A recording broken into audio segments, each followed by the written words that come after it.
Have you ever met someone and felt almost an immediate magnetic pull towards them? You can't stop thinking about them. You feel chemistry, you feel connection, you feel butterflies. And yet, 6 months later, they're the exact person breaking your heart. Attachment theory suggests something that might feel a little uncomfortable to hear at first. What often feels like connection is actually familiarity. And familiarity is not always healthy, nor is it safe. I think we've all been sold this idea that if attraction is strong enough, it must be right? That butterflies mean love, that intensity means connection. But psychology suggests something different.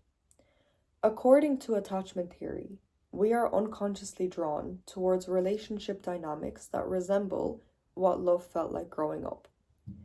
Not because they're healthy, nor because they're meant for us, but because they are familiar.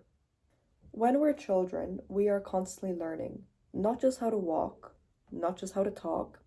We are learning what relationships are. We are learning, am I safe? Are others there when I need them? Can I rely on others? Can I trust others? Do I have to earn love? Over time, these experiences with caregivers become expectations for our relationships. These expectations become a lens through which we view future relationships. Now, at this point, you're probably wondering, what is attachment theory? There are 4 attachment styles. First, we have secure attachment. People with the secure attachment style tend to believe that love is available, that people can be trusted, and that their needs matter. They can be close to people without losing their sense of self, without losing their feeling of independence. Then there's anxious attachment. These are often people who deeply crave connection but fear losing it.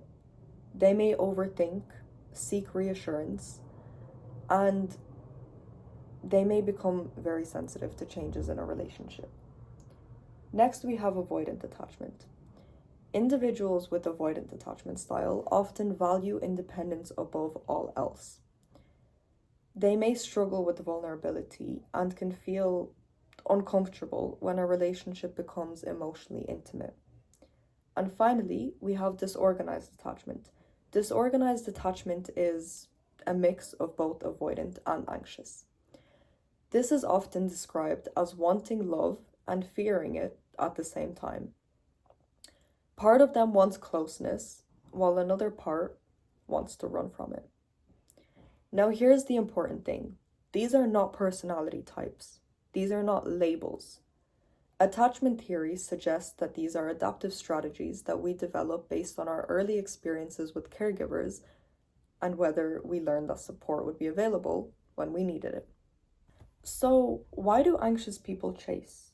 Why do they overthink? Why do they crave reassurance so much? Well, if love felt inconsistent growing up, if affection sometimes felt available and sometimes didn't, your nervous system may have learned to become hyper-focused on connection. You become incredibly sensitive to signs of rejection, such as a delayed text, a change in tone, the feeling that somebody might be pulling away. And because the relationship feels uncertain, it actually feels more important to you. You don't crave the person, you crave the certainty that you didn't get growing up. Now, on the other side, some people maybe learned that vulnerability wasn't safe. Maybe they had to be independent very early. Maybe emotional needs were not consistently met. So when intimacy starts increasing, they feel trapped. Not because they don't care, but because closeness activates this sort of discomfort. Their relationship becomes too emotionally intense, so they create distance.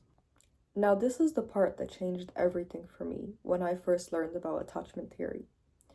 Most people think they're choosing partners, but their nervous system is actually choosing familiarity.